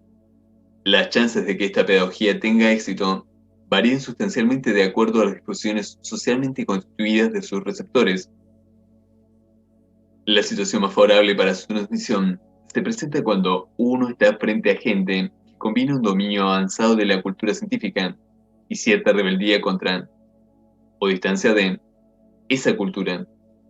por lo general arraigada en una experiencia extrañada del universo académico, que los empuja a no comprarla a su precio de expendio o, simplemente, a una forma de resistencia contra la representación aséptica y desrealizada del mundo social que ofrece el discurso dominante en sociología. Aaron Sicurel es una buena ilustración de ello. Ha rondado con delincuentes en los barrios bajos de Los Ángeles durante el tiempo suficiente en su juventud como para estar espontáneamente inclinado a cuestionar la representación oficial de la delincuencia. Sin duda, es esta íntima familiaridad con ese universo, unida a un sólido conocimiento de las estadísticas y de las prácticas estadísticas, el elemento que lo predispuso a plantear a las estadísticas de delincuencia preguntas que todos los preceptos metodológicos del mundo han sido incapaces de generar. Sicurel, 1968. A riesgo de parecer un partidario de llevar la duda radical a una expresión hiperbólica, me gustaría evocar una vez más las perniciosas formas que el pensamiento indolente puede adoptar en sociología. Tengo en mente un caso muy paradójico, donde un pensamiento crítico, como el de Marx, funciona en el estado de impensado, impensé, no solo en las mentes de los investigadores,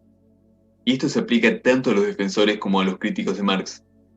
sino también dentro de la realidad que registran como pura hipótesis observacional. Llevar adelante sondeos sobre las clases sociales sin ninguna reflexión ulterior acerca de su existencia o no existencia, su dimensión y si son o no antagónicas, como se ha hecho más de una vez, sobre todo con el objetivo de desacreditar la teoría marxista. Es tomar como objeto inadvertidamente las huellas, en la realidad, de los efectos ejercidos por la teoría de Marx, en particular por medio de las actividades de los partidos y sindicatos que han trabajado para hacer surgir la conciencia de clase. Lo que estoy diciendo sobre el efecto teoría, que la teoría de clases pueda haber ejercido,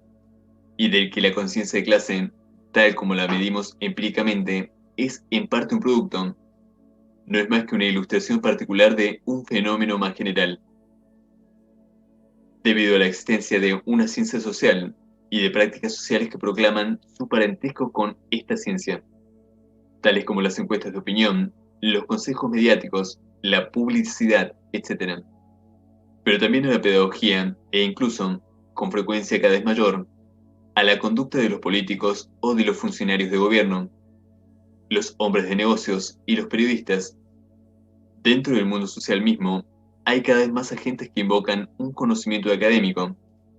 sino científico, en sus prácticas y, lo que es más importante, en su trabajo de producción de representaciones del mundo social y de manipulaciones de esas representaciones. Así, que la ciencia corre el peligro cada vez mayor de registrar inadvertidamente el resultado de prácticas que pretenden derivarse de la ciencia. Finalmente, y de manera más sutil, sucumbir a los hábitos de pensamiento, incluso a aquellos que, bajo otras circunstancias, pueden ejercer un poderoso efecto de ruptura, solo puede conducir a formas inesperadas de ingenuidad. No vacilaré en decir que el marxismo, en sus usos sociales más comunes, constituye a menudo la forma par excellence de lo académicamente preconstruido, porque está por encima de la suspicacia. Supongamos que nos ponemos a estudiar la ideología legal, religiosa o profesoral. La misma palabra ideología supone marcar un quiebre con las representaciones que los agentes pretenden dar a su propia práctica.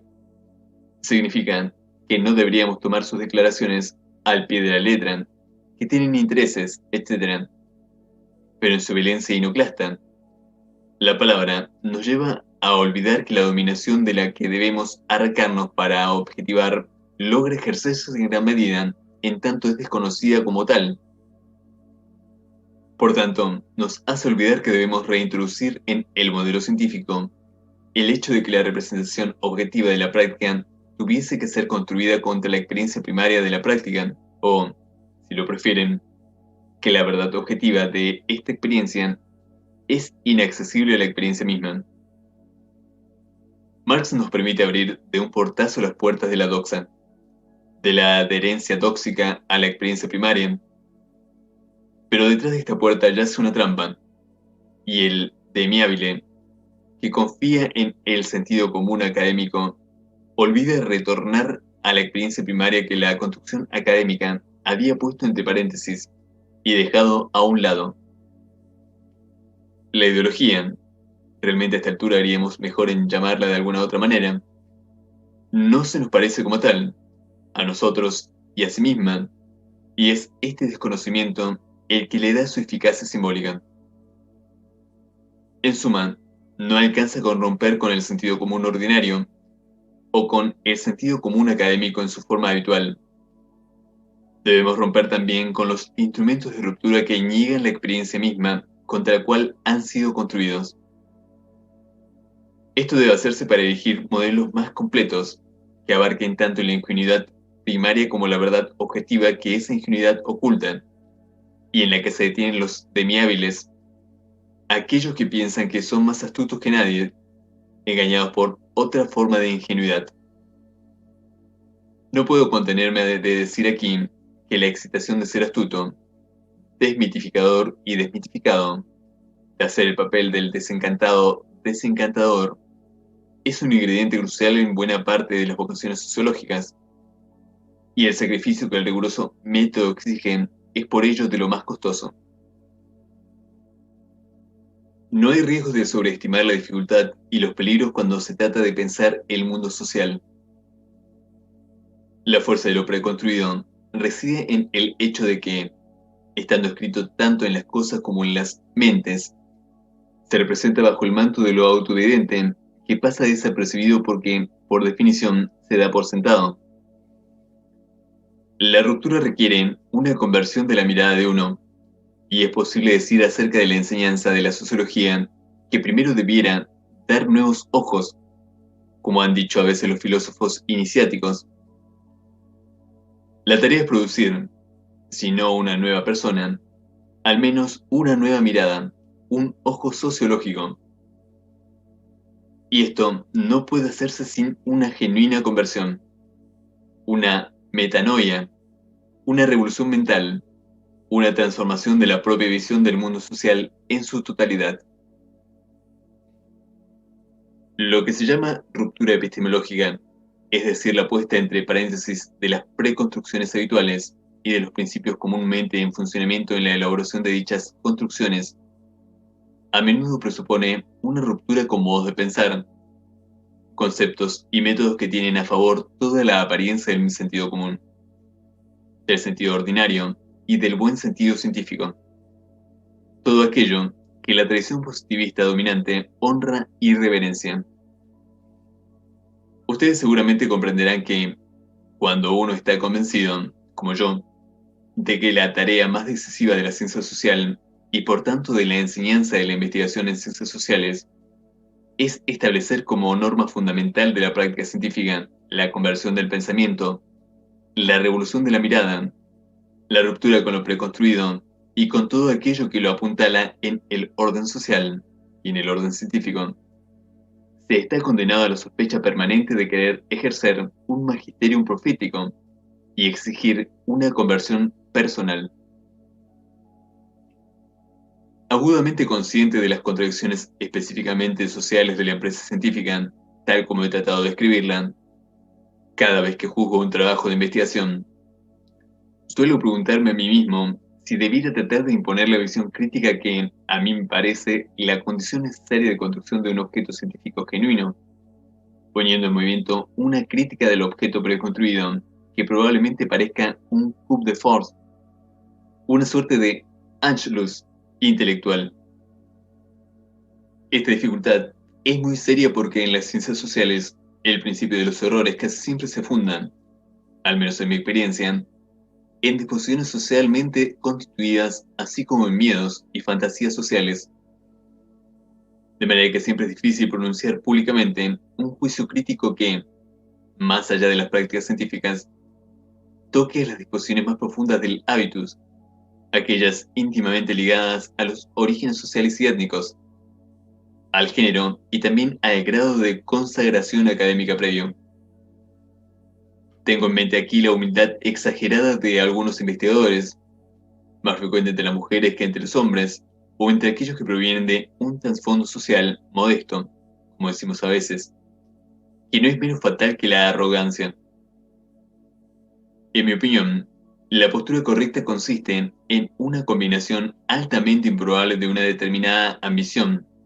que lleva a uno a adoptar una mirada amplia, a Wagrand, y la modestia indispensable para enterrarse en el más completo detalle del objeto. Así, el director de investigación que realmente quiera cumplir su función tendrá a veces que adoptar el papel de confesor o gurú, en francés decimos director de conciencia, un papel bastante peligroso que no tiene justificación, bajando de nuevo a la realidad a quien ve demasiado lo grande e inyectando más ambición en quienes se dejan atrapar en la seguridad de emprendimientos fáciles y humildes.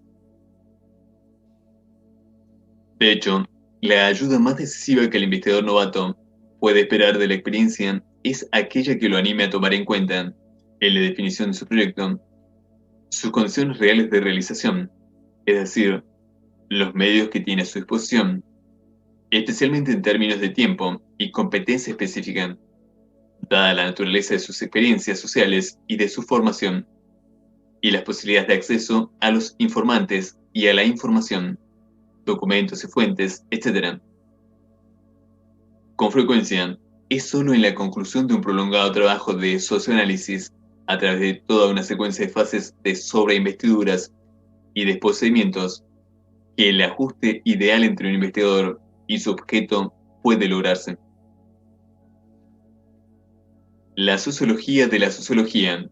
cuando adopta la forma muy concreta de la sociología del sociólogo, de su proyecto científico, de sus ambiciones y omisiones, de sus audacias y miedos, no es un suplemento d'âme o una especie de lujo narcisista. La toma de conciencia de las disposiciones, favorables o desfavorables, asociadas a los propios orígenes sociales, con su trasfondo académico y de género, ofrece la oportunidad, aun si es limitada, de llegar a controlar tales disposiciones. Incluso así, son incontables los trucos de las pulsiones sociales, y hacer una sociología del propio universo a veces puede ser otra manera, más perversa, de satisfacer de modo indirecto esos impulsos reprimidos. Por ejemplo, un ex teólogo que se hizo sociólogo puede experimentar una especie de regresión y empezar a hablar como teólogo, o, peor aún, usar la sociología como un arma para establecer sus pasadas posiciones teológicas. Lo mismo puede ocurrir con un ex filósofo. También él corre el riesgo de encontrar en la sociología de la filosofía el modo encubierto de librar las guerras filosóficas por otros medios. 5. Objetivación participante. Lo que he llamado objetivación participante, que no hay que confundir con la observación participante, es sin duda el ejercicio más difícil de todos porque requiere de un quiebre con las adherencias y adhesiones más profundas e inconscientes, aquellas que a menudo confieren a los objetos el interés que tienen por ellos quienes los estudian, es decir, aquellos que menos quieren conocer sobre su relación con el objeto que tratan de conocer. Es el ejercicio más difícil, pero también el más necesario porque, como intenté hacerlo en Homo Academicus, Bourdieu 1988, el trabajo de objetivación toca en este caso un objeto muy peculiar dentro del cual están inscritos algunos de los determinantes sociales más poderosos de los principios mismos de aprehensión de cualquier objeto posible. Por un lado, el interés específico asociado a ser miembro del campo académico y a ocupar una posición específica en dicho campo. Y por el otro, las categorías socialmente constituidas de percepción del mundo académico y del mundo social, categorías del entendimiento profesoral que, como dije antes, pueden proporcionar el fundamento de una estética, por ejemplo, el art pompier, el arte académico, o de una epistemología, como la epistemología del resentimiento que, haciendo de una necesidad una virtud, valora siempre las pequeñas prudencias del rigor positivista contra toda forma de audacia científica. Sin tratar de explicar aquí todas las enseñanzas que una sociología reflexiva puede extraer de tal análisis, me gustaría sugerir tan solo una de las suposiciones mejor escondidas de la empresa científica que el trabajo sobre dicho objeto me forzó a descubrir, y cuya consecuencia inmediata, prueba de que la sociología de la sociología es una necesidad, no un lujo, fue un mejor conocimiento del objeto en sí. En una primera fase de mi trabajo, yo había elegido un modelo del espacio académico, como un espacio de posiciones vinculadas por relaciones de fuerza específicas, a la manera de un campo de fuerzas y al mismo tiempo un campo de lucha por preservar o transformar dicho campo de fuerzas. Pude haberme detenido allí, pero algunas observaciones que había hecho en el pasado, en el curso de mi trabajo etnográfico en Argelia, me sensibilizaron hacia el epistemocentrismo asociado con el punto de vista académico. Además, me vi forzado a revisar mi empresa debido a la incomodidad que en el momento de publicarla me producía el sentimiento de haber cometido una especie de deslealtad al elevarme como observador por encima de un juego que aún estaba jugando. Entonces experimenté de un modo particularmente punzante lo que estaba implícito en la pretensión de adoptar la postura del observador imparcial, ubicuo e invisible al mismo tiempo, en tanto que se disimula detrás de la impersonalidad absoluta de los procedimientos de investigación, capaz, por ende, de adoptar un punto de vista cuasi divino sobre colegas que al mismo tiempo son competidores.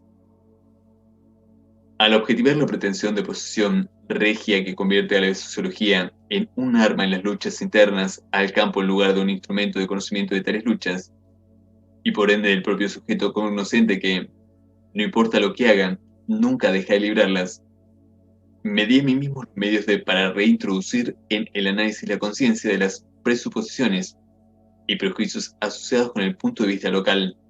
y localizado de alguien que construye el espacio de los puntos de vista. La conciencia de los límites de la objetivación objetivista me hizo descubrir que existe, dentro del campo social y particularmente dentro del mundo académico, todo un nexo de instituciones cuyo efecto es tornar aceptable la brecha entre la verdad objetiva del mundo y la verdad vivida de lo que somos y hacemos en él. Todo aquello que los sujetos objetivados suscitan cuando confrontan el análisis objetivista diciendo que las cosas no son así. En este caso, existen por ejemplo sistemas colectivos de defensa que, en universos donde todos luchan por el monopolio sobre un mercado en el que todos los consumidores de uno son también sus competidores, y la vida es por tanto muy dura, nos permiten aceptarnos a nosotros mismos al aceptar los subterfugios o gratificaciones compensatorias ofrecidos por el medio ambiente. Es esta doble verdad, objetiva y subjetiva, la que constituye toda la verdad del mundo social. Si bien vacilo un poco, me gustaría evocar a manera de ilustración final una presentación hecha aquí hace algún tiempo sobre un debate televisivo post-electoral. Un objeto que, debido a su aparente facilidad, todo lo referido a él se presta de inmediato a la intuición inmediata, presenta muchas de las dificultades con las que un sociólogo puede tropezar. ¿Cómo hemos de ir más allá de la descripción inteligente? Esa del tipo siempre expuesto a ser redundante con el mundo. Faire pléonasme avec le monde, al decir de Mallarmé. Es grande el peligro, en verdad, de reafirmar en un lenguaje distinto aquello que los agentes involucrados ya han dicho o hecho y extraer significados de primer grado. Hay una dramatización de la espera de los resultados. Hay una lucha por el significado de los resultados, etc. O ya fuera simple o pomposamente identificar los significados que son el producto de intenciones conscientes, que los agentes mismos podrían declarar si tuviesen tiempo y no temieran mostrar su juego. Pues estos últimos saben muy bien, al menos en la práctica, pero cada vez menos de modo consciente, que en una situación donde lo que está en juego es imponer la representación más favorable de la propia posición, la aceptación pública del fracaso, como acto de reconocimiento, es imposible de hecho. Saben también que, para hablar con propiedad, los guarismos y sus significados no son hechos universales, y que la estrategia que consiste en negar lo obvio, el 54% es mayor que el 46%, si bien parecida destinada al fracaso, conserva un grado de validez. El partido X ganó, pero el partido Y no perdió en realidad. X ganó, pero no tan limpiamente como en elecciones previas, o por un margen menor del que había sido anunciado, etc. ¿Pero es esto lo que realmente importa? Aquí la cuestión del quiebre se plantea con especial prominencia dado que el analista está contenido dentro del objeto de sus competidores en la interpretación del objeto, y estos competidores pueden incluso invocar la autoridad de la ciencia. Se plantea de forma particularmente aguda porque, en contraste con lo que ocurre en otras ciencias, una mera construcción, incluso una descripción construida, es decir, una determinada a capturar los rasgos relevantes y solo esos, no tiene el valor intrínseco que asume en el caso de la descripción de una ceremonia ritual secreta entre los Hopis o de la coronación de un rey en la Edad Media. La escena ha sido vista y entendida, en cierto nivel y hasta cierto punto, por 20 millones de telespectadores, y el registro da una lectura de ella cuya precisión no puede igualar ninguna transcripción positivista. De hecho, no podemos escapar de la serie indefinida de interpretaciones mutuamente refutables. El hermeneuta está envuelto en una lucha entre hermeneutas que compiten por tener la última palabra sobre un fenómeno o un resultado. A menos que realmente construyamos el espacio de las relaciones objetivas, estructura, que expresan los intercambios comunicacionales que observamos directamente, interacción. La tarea consiste en captar la realidad escondida que se vela a sí misma al develarse, y solo se ofrece a los observadores bajo la forma anecdótica de la interacción que la oculta. ¿Qué significa todo esto? Ante nuestros ojos tenemos un conjunto de individuos designados por sus apellidos. El señor Amar, periodista; el señor Ramón, historiador; el señor X, politólogo, y así sucesivamente, que intercambian, como solemos decir, declaraciones aparentemente pasibles de un análisis del discurso, y donde todas las interacciones visibles, al parecer, proporcionan las herramientas necesarias para su propio análisis.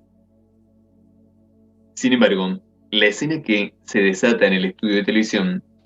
las estrategias que los agentes despliegan para ganar el combate simbólico, por el monopolio de la imposición del veredicto, por la reconocida capacidad de decir la verdad sobre la cuestión en juego en el debate, son la expresión de relaciones objetivas de fuerza entre los agentes involucrados, o, para ser más preciso, entre los distintos campos en los que estos están implicados y en los que ocupan posiciones de diversa reputación. En otras palabras, la interacción es la resultante visible y puramente fenoménica de la intersección de campos jerarquizados. El espacio de interacción funciona como una situación del mercado lingüístico, y podemos descubrir los principios que subyacen a sus propiedades coyunturales. Primero, se trata de un espacio preconstruido. La composición social del grupo de participantes está determinada de antemano. Para comprender qué puede ser dicho y especialmente qué no puede ser dicho en el estudio, uno debe conocer las leyes de formación del grupo de hablantes, quienes quedan excluidos y quienes se excluyen a sí mismos. La censura más radical es la ausencia, de manera que debemos considerar las relaciones de representación, tanto en el sentido estadístico como en el sentido social, de las diversas categorías: género, edad, ocupación, educación, etc. Y por ende, las chances de acceso al habla, medidas por la cantidad de tiempo que utiliza cada uno. Una segunda característica es la siguiente: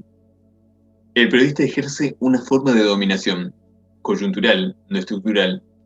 sobre el espacio de juego que ha construido, y donde desempeña el papel del árbitro que impone normas de objetividad y neutralidad. Sin embargo, no podemos detenernos aquí.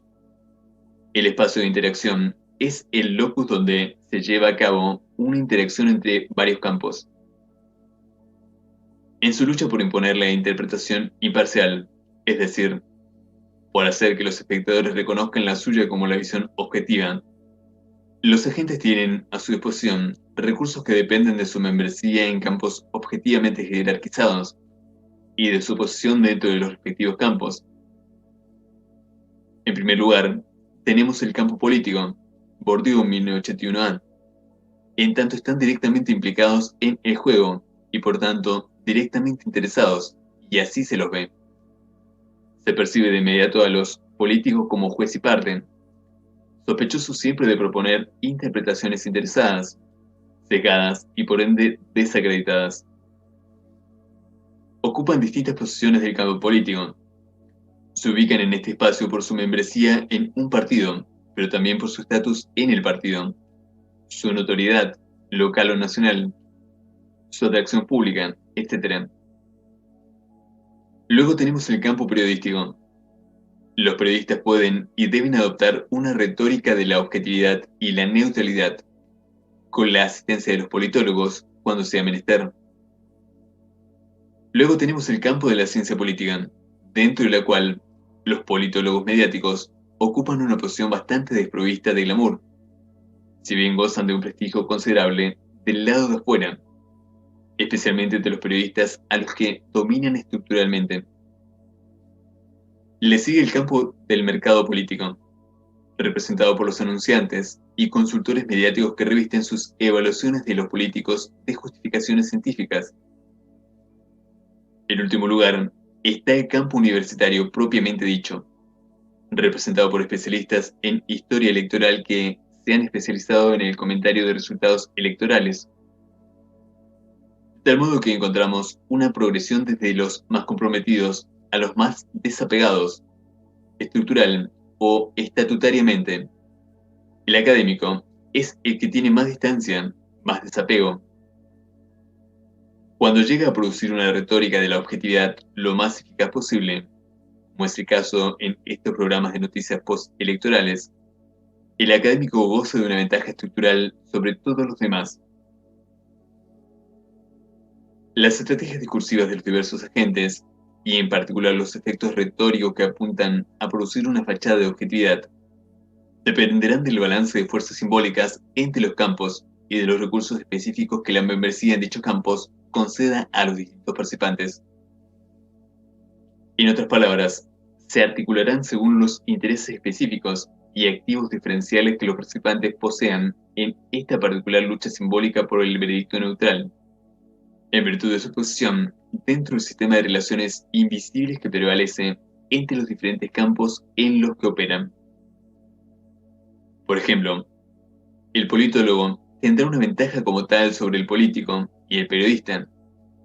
debido a que se le acredita más fácilmente una objetividad y porque tiene la alternativa de apelar a su competencia específica, es decir, su manejo de la historia electoral para hacer comparaciones. Puede aliarse al periodista, en cuyo caso reforzará y legitimará sus pretensiones de objetividad. La resultante de todas estas relaciones subjetivas son relaciones de poder simbólico que se expresan en la interacción bajo la forma de estrategias retóricas.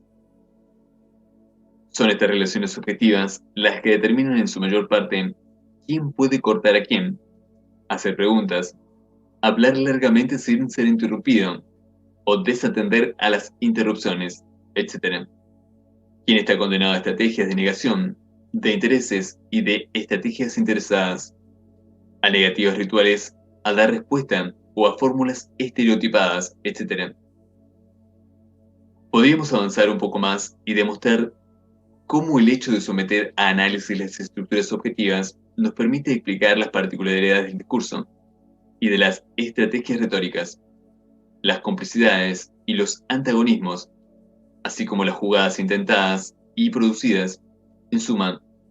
todo aquello que el análisis del discurso cree ser capaz de comprender sobre la base del mero discurso.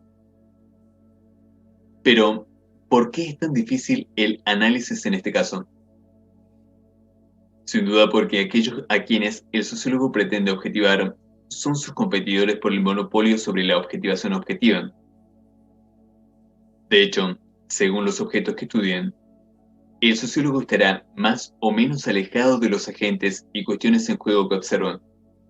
más o menos directamente envuelto en rivalidades con ellos, y por ende, más o menos tentado de entrar en el juego del metadiscurso bajo el manto de la objetividad. Cuando el juego que se analiza consiste, como en este caso, en emitir un metadiscurso acerca de todos los demás discursos,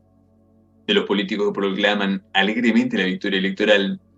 del periodista que pretende ofrecer un informe objetivo sobre la distancia entre los candidatos, del politólogo y el especialista en historia electoral que pretenden ofrecernos una explicación objetiva del resultante mediante la comparación de los márgenes y tendencias con las estadísticas pasadas y presentes, allí donde se trata, en una palabra, de ponerse a sí mismo meta por encima del juego, a través de la sola fuerza del discurso, es tentador usar la ciencia que analiza las estrategias desarrolladas por los distintos agentes para asegurar la victoria de la propia verdad, para decir la verdad del juego, y así asegurarse la victoria. Sigue siendo la relación objetiva entre la sociología y política y la politología mediática o, para ser más preciso, entre las posiciones que los observadores y los observados ocupan en sus campos respectivos y objetivamente jerarquizados, lo que determina la percepción del observador, especialmente imponiéndole puntos ciegos que resultan indicativos de sus propios intereses creados. La objetivación de la relación del sociólogo con su objeto es, como deja ver este caso, condición necesaria del quiebre con la predisposición a investir su objeto, que sin duda se encuentra en la raíz de su interés por el mismo. En cierto sentido, es preciso renunciar al uso de la ciencia para intervenir el objeto con el fin de estar en posición de realizar una objetivación que no sea la visión meramente parcial y reduccionista que uno puede adquirir, estando dentro del juego, del otro o los demás jugadores, sino más bien la visión abarcadora que se adquiere de un juego que es posible captar como tal por haberse retirado de él. Solo la sociología de la sociología y del sociólogo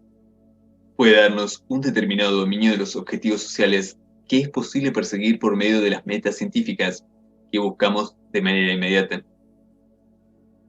La objetivación participante,